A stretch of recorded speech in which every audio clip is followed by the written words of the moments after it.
فاسألوا أهل الذكر إن كنتم لا تعلمون.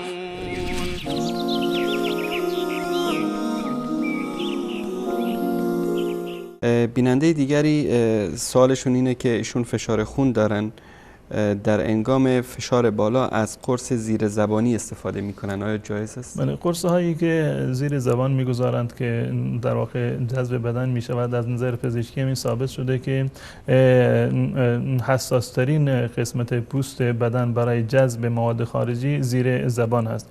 بدین خاطر این قرص هایی که زیر زبان گذاشته میشه اهم برای اینکه کنترل فشار خون باشه یا برای بیماری های قلبی باشه هیچ گونه اشکال شرعی نداره و جایز هست و شکننده روزه نیست، منتها به شرط این که بعد از این که این قرص آب می شود، ذوب می شود در دهان، اینو فرو نبرد و اگر این جذب بدن بشود از طریق پوست زیر زبان و دهان هیچ گونه اشکال در روزه پیش نمیاد. بله.